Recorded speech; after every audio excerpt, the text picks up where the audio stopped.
जी हैं, गृह मंत्री साहब, अगर आपको कोई किसी प्रकार का कोई भी हमसे अगर कोई दुश्मनी है तो फिर आओ ना मैदान में आप। खाली छत्तीसगढ़ ही है क्या? हरियाणा को जाम करवा दूंगा, उत्तर प्रदेश को कहते हो, चैलेंज के साथ कहता हूँ 1 घंटे के अंदर अगर जाम नहीं करवा दिया भारत देश कई प्रदेश तो मुंह पे थूक देना मेरे। 7 दिसंबर को रायपुर में करणी सेना का प्रदर्शन हुआ। इस प्रदर्शन में छत्तीसगढ़ के साथ साथ बाहर के भी लोग आए।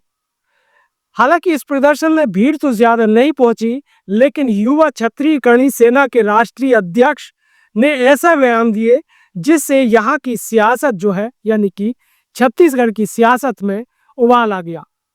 उपेंद्र बोलेंगे तो विवाद तय है, ऐसा सभा में मुझे लगता है हर शख्स जान रहा था। एक राजपूत 1 लाख राजपूत जैसा है, हम मर गए तो कौम नहीं मिटेगी, पूरा भारत देश बंद हो जाएगा, आग लग जाएगी, मान जाओ मेरी बात को।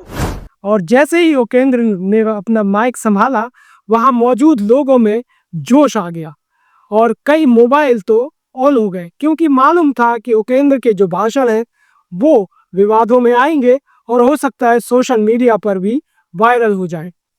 तो कौन है उपेंद्र राणा, इनसे जुड़े विवाद क्या है और कैसा है उनका काम करने का तरीका, आज हम इसी पर बात करेंगे।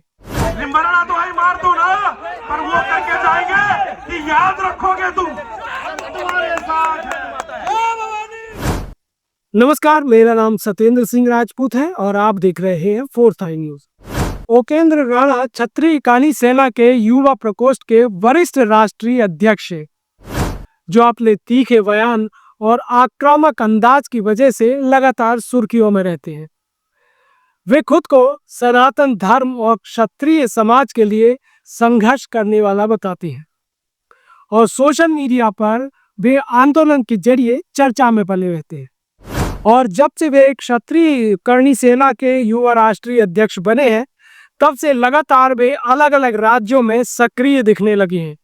उनकी अगुवाई में करणी सेना के कार्यक्रम, महापंचायतें और विरोध प्रदर्शन अक्सर खबरों में रहते हैं।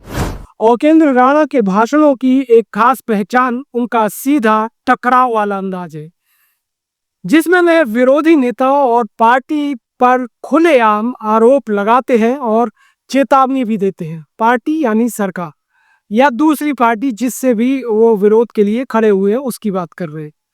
7 दिसंबर को भी करणी सेना की महापंचायत जो कि रायपुर में थी, उन्होंने छत्तीसगढ़ के गृह मंत्री विजय शर्मा को सीधे चुनौती दी और खुलकर उनको ललकारा।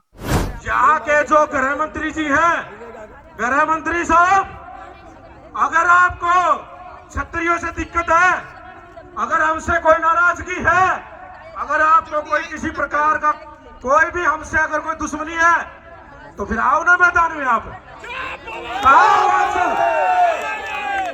खाली छत्तीसगढ़ ही है क्या? हरियाणा को जाम करवा दूंगा, उत्तर प्रदेश को कहते हो, चैलेंज के साथ कहता हूँ 1 घंटे के अंदर अगर जाम नहीं करवा दिया भारत देश कई प्रदेश तो मुंह पे थूक देना मेरे। सरकार और प्रशासन की नीतियों पर उन्होंने यहाँ पर सवाल भी उठाए, जिससे उनकी शैली ज्यादा आक्रामक दिखी और स्थानीय राजनीति में भी हलचल बढ़ गई। ऐसे में सार्वजनिक कार्यक्रमों में राणा भीड़ के बीच खुद को युवा क्षत्रिय अस्मिता की आवाज के रूप में पेश करते हैं, जो उन्हें समर्थकों के बीच लोकप्रिय और विरोधियों की नजर में विवादास्पद बना देता है। बड़े विवाद और कानूनी मामले उपेंद्र राणा के नाम सबसे ज्यादा उस समय सुर्खियों में आए थे जब उन्होंने आगरा में सपा के राज्यसभा सांसद रामजी लाल सुमन के काफिले पर हुए हमले की जिम्मेदारी ली थी।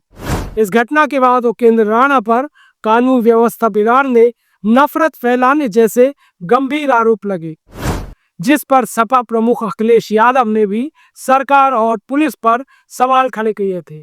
दरअसल रामजी लाल सुमन ने राणा सांगा, जो कि क्षत्रिय समाज के इतिहास में खास अहम रोल रखते हैं, खास भूमिका रखते हैं, उन पर आपत्तिजनक टिप्पणी जो है राज्यसभा में कर दी थी।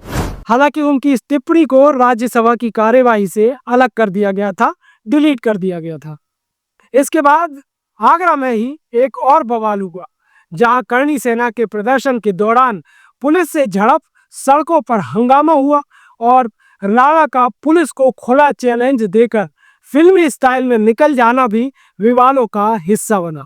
राणा पर आरोप है कि उनकी उग्र भाषा और तोड़ेंगे नहीं तब तक छोड़ेंगे नहीं, मुंह पर थूक देना, आंख निकाल लेंगे जैसी कुछ लाइनें हैं जो हिंसक विरोध के लिए उकसाती हैं। ये तो पहल है, आज जब जो बात होगी वो तो पूरी करके जाएंगे। अगर आने वाले समय में चाहे कोई किसी भी समाज का हो, कोई भी हो, चाहे वो कोई भी XYZ कहीं का भी, चाहे वो शासन हो प्रशासन हो, हमारे परिवार की तरफ देख लिया तो उसकी आंखें निकाल देंगे। जिस कारण उनके कई बयान और वीडियो पुलिस रिकॉर्ड और मीडिया में बहस का हिस्सा बने रहते हैं। राणा खुद को किसी भी पार्टी का समर्थक नहीं बताते हैं और सबसे ऊपर वो हिंदू और क्षत्रिय हितों का पैरोकार खुद को बताते हैं।